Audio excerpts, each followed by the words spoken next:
That's it's a question that I get a lot, but uh, well, there's multiple reasons behind wearing vestments. I could say, first and foremost, that don't wear vestments because I'm super enamored with like role playing with medieval dresses. But the reason behind the vestments is it's just that's what ministers had worn for a very long time.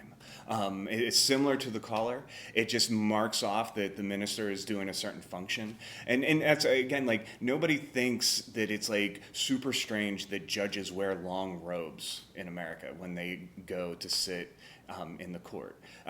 It's because that's what they're doing, and it marks them off. But part of the reason that I find vestments extremely valuable, one, they each have significance and symbolism behind it. But more than that, whenever I am standing before the congregation to preach the gospel, to administer the sacraments, I'm not representing me. I'm representing Christ and his church to the church. And so the vestments kind of strip away my own personal style. It takes away, my own preferences and stuff like that. And I remember, being a minister for many years in another tradition, and that was one of the things that you had to think about. Like, are you going to be the skinny jeans pastor? Are you going to be the suit and tie pastor? Are you going to be the pastor that wears a Steelers jersey? You're like, and all of that is one, communicating something about this is the type of church we are, but also it's an expression of me. Like, this is my style, this is my vibe. And I just don't think that the altar and the pulpit are the place where where I should be expressing me. And so whether you are a hipster or you are 90 something or you're white collar, blue collar, or no collar, like, the fact is the vestments don't represent anybody. It's not representing a particular niche or culture or expression. It's representing the historic church. And so, I think that the practice of using vestments is valuable because it does strip away some of the individuality of a particular pastor and marks them as functioning as an elder within Christ's church, which has a particular role and function, and that role and function is to reflect Christ and his gospel and to represent the church, not to represent themselves. Can you go through the meaning of each piece of your vestments, or Yeah. the thought behind Yeah. each piece?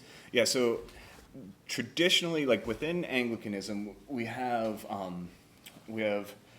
the cassock, which is a long black robe, and the cassock was actually just the commoner's medieval street garb. That's what priests would wear everywhere. But it actually goes back to even more ancient Rome, and that's just kind of what the commoner would wear walking along the street. So the cassock, one, connects the priest or minister as just a commoner, but also it's always black. And so the cassock is kind of like the main garb of the priest or pastor. And the black represents that in and of ourselves we're sinful. We're dark. We're not superior.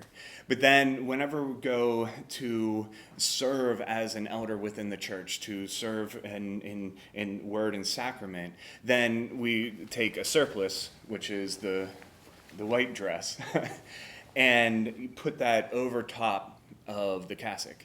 And that represents, kind of from Revelation, this idea of being clothed in white. That my darkness is being covered with the purity and the whiteness that is from God's grace. And so in that, I am able to stand and proclaim the gospel. I am able to stand and offer absolution. I'm able to stand and offer the sacrament, not because of anything in me, but because I'm covered by the purity of Christ.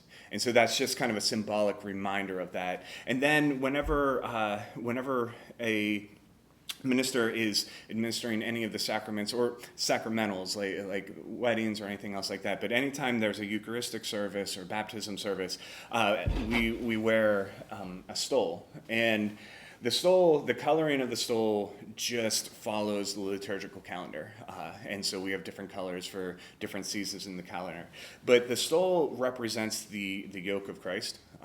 It's put over your shoulders as a yoke.